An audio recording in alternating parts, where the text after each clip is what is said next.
The real key to success as an artist or a creative person building a career and a business around your art is not what most people think. In this week's episode of the Artist Soul podcast, we're going to dig deeper into what I think is one of the most fundamental skills and attitudes that you need to be able to carve out success for yourself. Welcome to the Artist Soul podcast. Each week we explore what it means to be an artist, finding your artistic voice, developing your artistic skills, and how to build a professional career and business around your art. Now, please welcome your host, artist and art teacher, Rod Moore. Okay, so let's talk about what is the real key to success in building a successful career or business. It's not really a career, but a business around your art. And a lot of artists want to know this, and I want to dig deeper into it today in this episode. And it's not glamorous. It's not what most people think. And the answer may surprise you. But if you're a true artist at core, you should rejoice in what the answer is. So my name's Rod Moore. This is the Artist Soul podcast. And each week we talk about ideas and concepts and mind shifts to help you build a successful business around your art and to develop your art practice further. So we've been exploring a number of different topics around having goals and a vision and a mission with what you're doing with your art. And last week we talked about different ideas that you can employ, different strategies to increase the sales of your art. But, really, they're just tactical things, or they're really strategies, and the tactical implementation of them are important. But what I want to talk to you about today, I think, is far more important. Now, it occurred to me recently, I met somebody who had heard about me and my art and my art teaching business, and they looked at me in awe and they said, I'd love to have your life. I'd love to be a successful artist like you.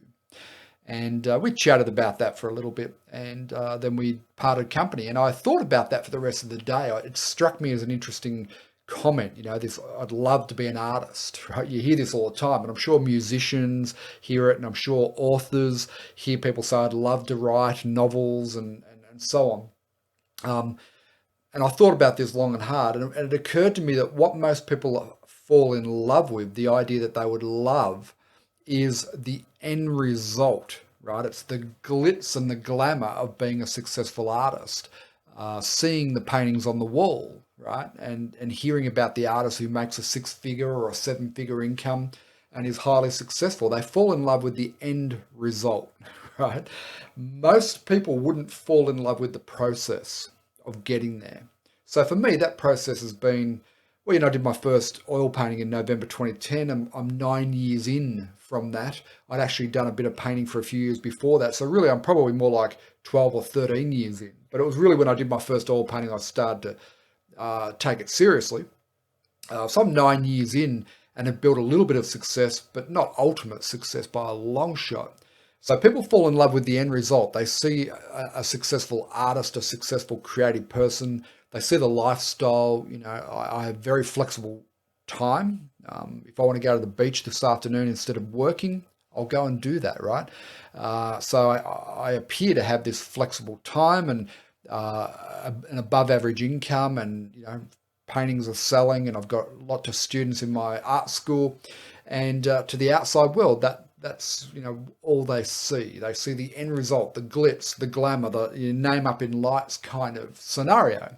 What they don't see is how you get there, right? People rarely fall in love with the process. They only ever fall in love with the end result. And it's like Lady Gaga, right? People look at Lady Gaga and say, I'd love to be successful like Lady Gaga. But they overlook the fact that she did a decade of playing in smoky little clubs and bars when nobody was listening, right? Where the background chatter noise of people who were disinterested in her and her music drowned out the music she was playing on some nights. People overlook that, and it's the process is what creates and forges the artist. It's not the end result. The end result comes only after you travel through the process. So my message here to you today is fall in love with the process.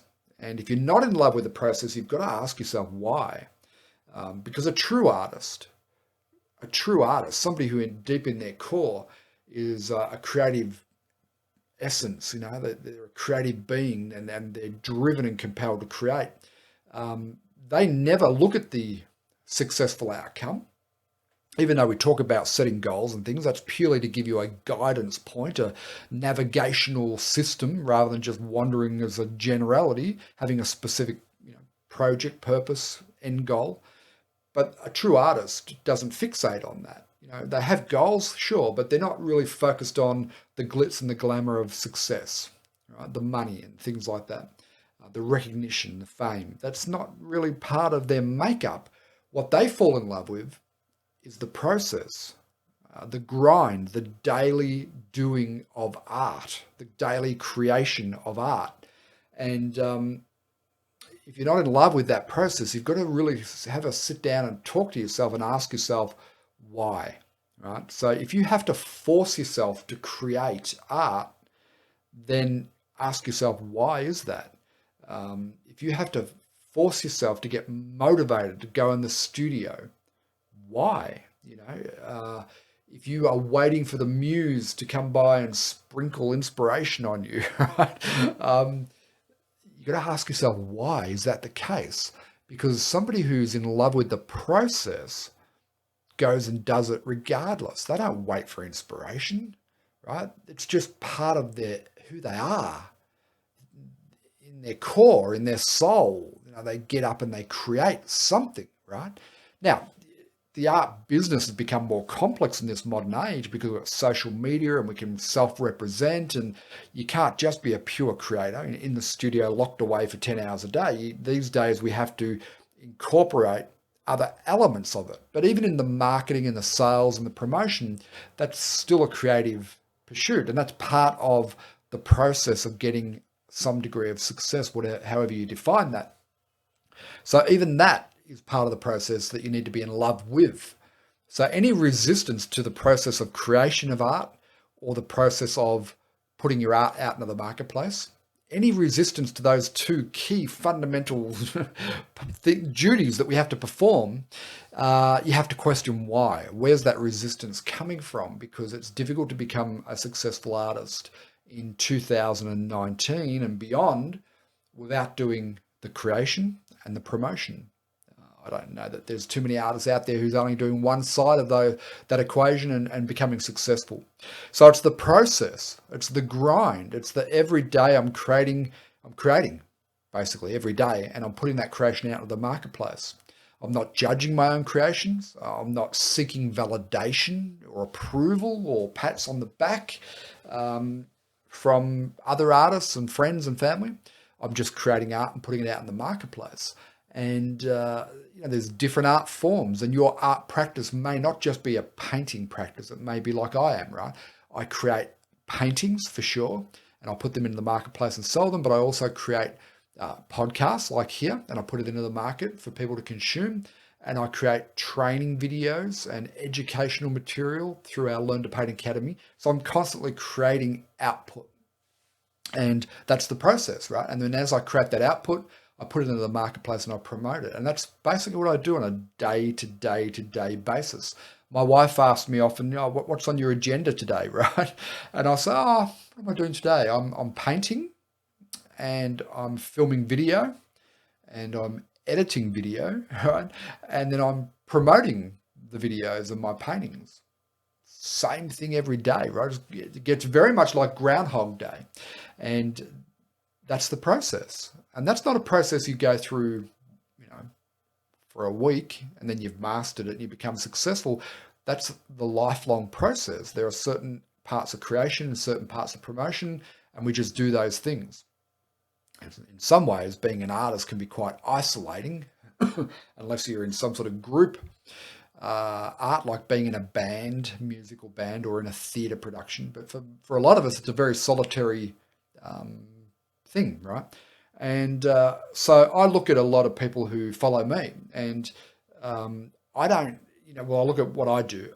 I put my stuff up onto social media, but then I don't get engaged in lots of conversation, and I'm very bad at replying to people's comments, and I appreciate all of them, of course, but I very rarely take the time to sit down and answer everyone and engage in a conversation. And Why? Because once I've posted what I want to post, I've promoted it, I get back to creating more stuff, right? I'm constantly in that process mode, creation, promotion, creation, promotion. Now, you could argue that engaging with your fans on social media is an important part of promotion. I agree. There's only so much you can do in a day, though, right? So you have to prioritize. And I'd like to be more engaging on social media, but I just physically don't have the time, which is why I do my live streams each week to connect with people, right? To be able to have that physical connection with people. So you need to fall in love with the process, not the outcome, right? You need to fall in love with the daily grind, not the perceived success that you get. Because I tell you, what happens is you arrive at a level of what other people determine as success, but inside you know that it's only a step on a ladder, right? You're just moving through a process, through a journey, probably a better way of describing it, that you haven't arrived, even though others look at you and say, wow, that's a successful artist. I'd love to be doing what you're doing, Rod. Well, yeah, maybe you would, but would you love to be doing the process? So people don't see the process. They don't see the struggles. They don't see the frustrations. They don't see the days of, in the early days where I'd get very down, depressed, because I had self-doubts, and they don't see, unfortunately, we live in a world where it's not all positivity, and you don't see the negative feedback that you get from the marketplace often.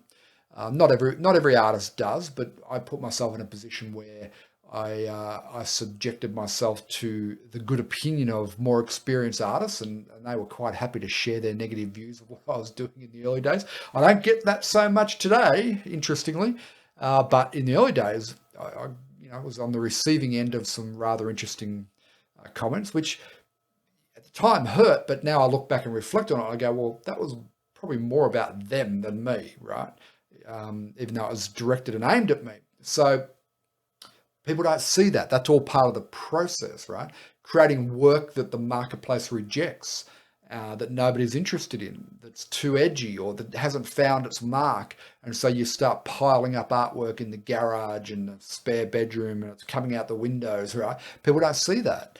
They don't see the financial side of it. If you decide to go full time as an artist, which I don't recommend until you have developed a number of different income streams, which we'll talk about in a future podcast. But it can be a struggle as an artist. If you're producing artwork on a consistent and regular basis, in other words, you're not painting once a week, right? You're painting every day, or at minimum every second day, and you're producing 3 to 5 pieces of work a week. That costs money, and you quickly run out of money unless you're affluent and wealthy. Most of us aren't. I certainly wasn't when I started. I was broke. I had no money, and I had bills coming out my ears, and I struggle financially. Over the last 9 years, I've had to go in and out of jobs which didn't suit me, but it was a job and I needed income. So I've done that on a number of occasions, right? Not in the last 3 years, but in the earlier days. Just to be able to pay the bills and not be under enormous financial stress. So people don't see that, right? And that to me is part of the process. It's part of the challenge. And that process forges your artistic soul into what elevates you to a higher level of artistic creation, I believe, right? So I believe that it's necessary to have an element of struggle in what you do. Now, I don't think you want to stay in struggle. I don't think there's any merit in that, especially financial struggle. I'm a great believer that as artists, we have the opportunity to create substantial 6-figure incomes and a great lifestyle for ourselves. And there's never been a better time in history to do that. And I think we should all strive for that. There's no merit in being a broke ass artist. The starving artist myth, is not what you want to buy into, right? So there is struggle in the early days when you're trying to get yourself established and you're spending more money than you're bringing in. That's no different to any entrepreneurial venture, right? I've started a few different businesses, and in the early days I've struggled until I've worked things out. So there's going to be struggle, but don't allow yourself to buy into this nostalgic or romantic view of the starving artist, right? There's just no room for that in our lives because we live in an economic environment, right? So if you're under constant financial stress, then you are not going to create at your best. So to serve your true artistic capabilities and potential, you need to remove some of that stress out of your life, right? So don't buy into the starving artist myth. You want to work towards creating a successful lifestyle for yourself, because then you'll be an inspiration for other artists. You'll be somebody that other artists look up to and aspire to want to be like, right? And I think we all owe that to the artists who are going to come after us. So it's the process, it's the daily grind, it's the going into the studio even when you don't feel like being in the studio.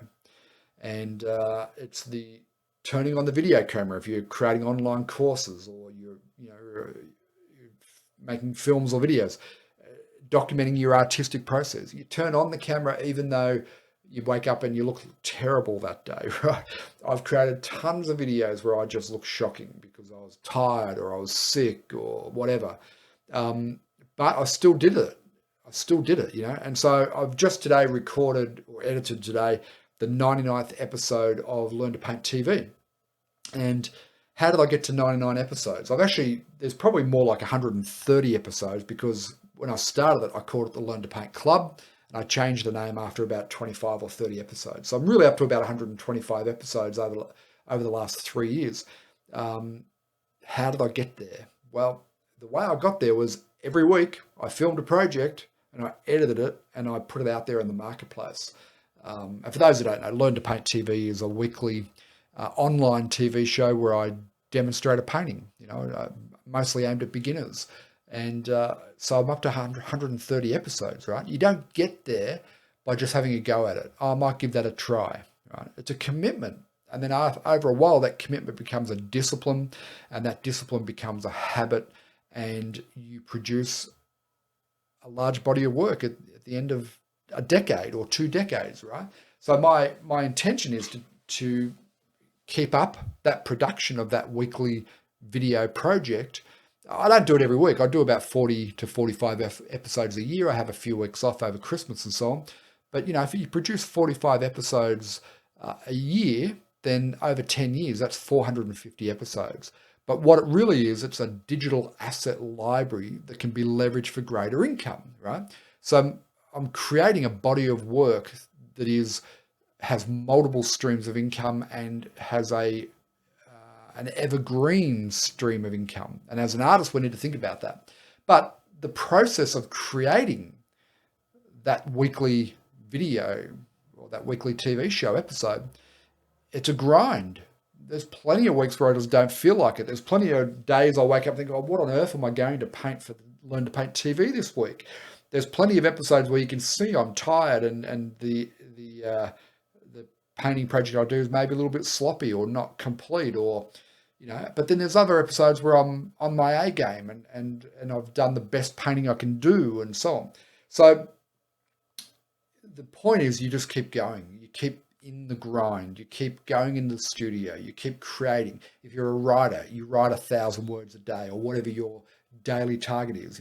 I just committed 2 days ago. I committed that I want to start writing books, not so much about art, but about our creative genius and infinite intelligence and so on, and aspiring to greater things in life, which will apply not just to the artists amongst us. So this is a long-term project for me. So I committed to writing a book, and the commitment that I made myself, the challenge I gave myself, was to spend the next 60 days spending 60 minutes a day for 60 days, right? And just writing in those 60 minutes. I don't care whether it's good, bad, ugly, or whatever. I just want to have that discipline, that muscle that's created to get into the rhythm of the process every day. So the first thing I do, 5:00 a.m., I get up, I open up my copy of Scrivener, which is writing software, and I write for 60 minutes. I don't care about the word count. And part of that 60 minutes, I might be doing research, I might be doing editing, but it's a 60-minute block of time at the start of the day where I go through the process, right? And if I go through that process consistently, day in, day out, for a sustained period of time, the end result in a year or 2 or 3 will be that I'll have a finished book, which I'm calling The Infinite Nature of Reality. And I'll have a finished book that I can then take to the marketplace, right? So it's creation, isn't it? That's what creation is. It's the process of daily doing creative work, but doing it in such a way that there's an end result, right? And at the macro level, we're talking about building your art business and working on it every single day. And then the end result of a whole lot of efforts is a successful business. And on a micro level, we're talking about a project, right? So it might be a body of work for an exhibition you've got coming up. In the example I've just given you, for me, it's writing a book, which is important to me. Nobody else might ever read it. But in my lifetime, I want to make sure I write this book because I've got a number of ideas which I think are important to share that are fairly unique, but I think will resonate with a lot of people, right? So I feel it's an imperative that I write the book. So I've added that to my daily process, my daily creation output, right? And who knows where it'll go? I don't really care. I just feel drawn to create this book. And so I'm in the process of doing that. So whatever your art practice is, I would set myself a challenge. I've progressed my career just by setting myself challenges. So I did back in May a couple of years ago, I did a 30-day plein air painting challenge, for example, right? And every day I went out and did plein air painting. And through just setting myself that challenge, now to the outside world, that sounds like a lot of painting in 1 month, right? Painting a day, right? The outside world find that fascinating. And so as a result, I got lots of media attention. I got on radio and all sorts of things because I'd set myself this challenge. But on the inside, the true artist is going to do a painting a day anyway, right? Or if you're a writer, you're going to write. If you're a jewelry maker, you're going to create earring, whatever you do, right? So if you're a true artist, you're going to do it anyway. But setting yourself a challenge to not miss a day and to do it consistently and then use that as a way to get promotion and media is a smart move. Anyway, I'm off track. Getting back to the process, the day-to-day doing of the work. This is the real key to success. This is not what most people want to hear. They think that you were born with talent, that you've been gifted, you're lucky, that you had a lucky break, that you were discovered by an agent, right? I've never actually met an artist yet who was discovered by an agent. I know one artist who is represented by an agent, but he's been in the game for 40 years and is one of the best in his particular genre in the world, right? Represented by an agent. I've never met anybody who has discovered and made an overnight success, but I've met quite a few artists who have, over a decade or two, grinded away day in, day out and built a successful business around their art. And this is what I recommend to you. So it's the process. It's not the end result we need to fall in love with. We need to be so in love with the process of creation on a daily basis that if we didn't do it, we'd feel like something was missing. A part of us was missing, right? That creative output. So that leads me to the law of compounding efforts. And this is what most people miss. This is what people who fall in love with the end result, they don't get. They think you're lucky. They think you've got talent, right? But what they miss is it's the sustained effort over an extended period of time is what leads to success, especially for creative people, right? You don't get there overnight. For most people, it's going to take minimum 5 years, more likely 10, and in a lot of cases, 20 or 30 years to really build success. And by success, I mean, you have to come up with your own definition of success. To me, an artist who's successful is somebody who can be in control of their own time and earn a substantial income above what they might have got in a job. So the average income in America is what, about $72,000, I think I read. So if you're able to make, say, $100,000 as an artist after costs, right? So you're going to pay for your art supplies, your studio rent, and so on. So that probably means you need to make 150. So you're making above average income, then that to me is success, right? You're in control of your life, your time, you march to the beat of your own drum, and you're earning an above average income to sustain a quality of life. Now, $100,000, you're not going to have a millionaire life, right? But you can have a nice quality of life. And that's what I think is success, but you've probably got your own definition. So for me, success is less about awards, recognition, pats on the back. Um, they're nice, but they're not. Ultimately, for me, the definition of success is being the master of my own destiny as a creative being, and to be able to generate a income stream that is solid. In other words, there's multiple streams of income coming into the business, and I earn an above average income that sustains the quality of life that I'm looking for. Beyond that, my aspirations aren't for greatness, to be an artist, or anything like that.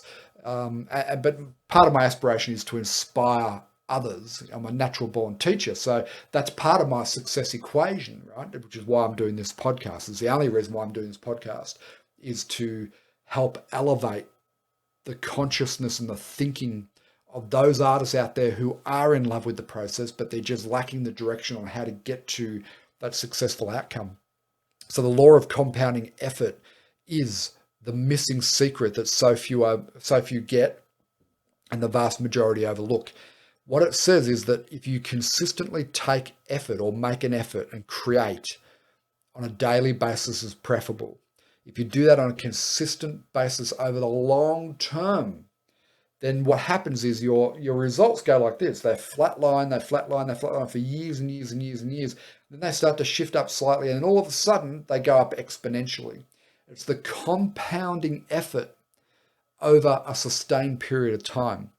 But you never get to that point where it tips upward, right? Where you've got momentum, where it accelerates. You never get to that point if you stop and start, if you don't really put the effort in, if you don't fall in love with the process, if you don't every day get up and grind away and get the brushes out and put paint down, or throw clay on the wheel, or write your 1,000 words, or whatever your target is. You have to be in momentum of grinding away without even thinking about it. I get up at 5 a.m. I go to my computer. I do my writing, my 60-minute writing block. Then I film video, and then I paint. Whatever your studio practice looks like, whatever your daily routine is, it doesn't really matter as long as you do it, right? And you've got a strategic plan for it to lead somewhere. Most don't. Most who fall in love with the process, they become highly productive with no game plan on what to do with that production. They're not channeling that production towards an end result. And that comes back to having goals and a vision and a mission, right? If you're lacking that, then just producing lots of art, lots of creative output probably won't get you very far. So you do need to be strategic in how you go about that as well. But my real message here for you today, the real secret to success as an artistic being who wants to build a business around their artwork and then have others come to you and say, wow, you're so lucky, Rod. I'd love to be a successful artist like you. The real secret to that is the law of compounding effort. And so by its very nature, it means you can't really get there overnight. Now, there is a small percentage of artists who will get there overnight, but I'm not one of them, right? So I can't speak from that experience. How do you engineer that, where I pick up a brush today for the first time and tomorrow I'm a superstar? Beats me. I don't know.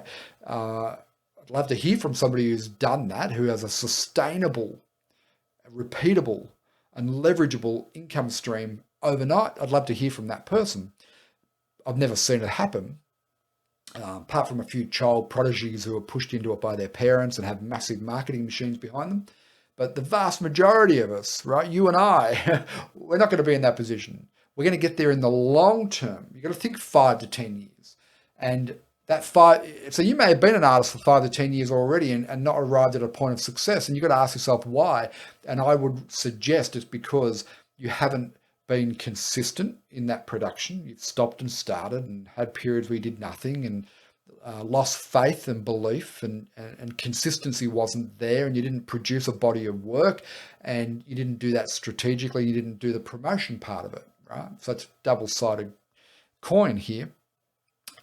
But if you do things correctly, if you do persist with your creative output, and you do persist with your promotion, and you hang in there for the long term, you learn from your mistakes, and you strategic in the direction you move forward towards a vision and a goal, and you hang in there for 5, 7, 8, 9, 10 years or more, in time, eventually, if you listen to market feedback as well, you can't just operate in isolation, right? We operate within an economic marketplace. So you have to understand that marketplace. But in time, your results will go from flatline, like mine were for 5 or 6 years. And then I started to get a little bit of upward movement. And then the last 3 years, it's taken off, right? It wouldn't have taken off if the first 5 or 6 years hadn't been there, if I hadn't put consistent effort in those early years. I could never have got to the position I'm in right now. So that perceived frustrating failure period where you're not getting the results you want is the very thing that leads you to creating that exponential growth in your art business. You can't get that exponential growth in your art business without laying the foundation, which is what I call the frustration years, right? It's very frustrating for many artists. Many artists I see online are stuck in that place right now. The way to break out of that is to continue being consistent with your production and your promotion, but to get strategic with it, to build a plan around it. And this is what I've started coaching a small number of artists on, is how do you become strategic in what you're doing? How do you become a little bit more commercial without selling out your artistic soul? How do you create multiple streams of income? These are things we need to really consider as artists who want to build a successful art business. So if you are interested in having a one-on-one coaching session with me, I do a few each month, and just contact me about that. I can give you the details because it might just help bring some clarity to you. I've engaged a number of coaches over the years that helped me make key decisions that have led me to where I am today. I probably couldn't have done it without getting that third-party independent advice, but you don't just want to get advice from anyone. You want to get advice from somebody who's done what you want to do, right? So if you're listening to this, I'm assuming you want to build a successful art business and earn a reasonable income from doing that. If that's what you're interested in, then coaching might be for you. So get in touch. So my message to you today, there is a secret to success. It's not what most people want to hear. Most people want to talk about and focus on the glitz, the glamour, the name up in lights and the successful outcome. But really that success is forged in the day-to-day creation process, the grind, and sustaining that over the long term, right? You've got to have a lifetime view of this if you want to be a successful artist. If you're thinking, I'll give this a try for a year, and if it doesn't work, I'll do something else, then guess what?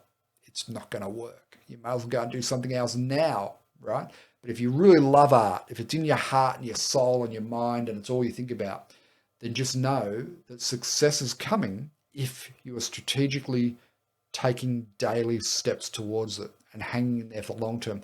Eventually, the law of compounding effort will kick in, and then you'll get that acceleration effect, that momentum effect that will lead you to a point where people say, wow, Rod, I'd love to be a successful artist like you. You're so lucky, but you and I will know different.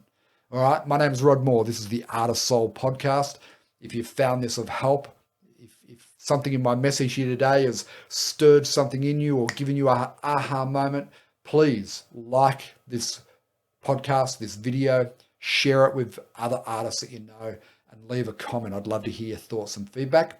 And I look forward to speaking to you next week in the Artist Soul Podcast. Cheers for now.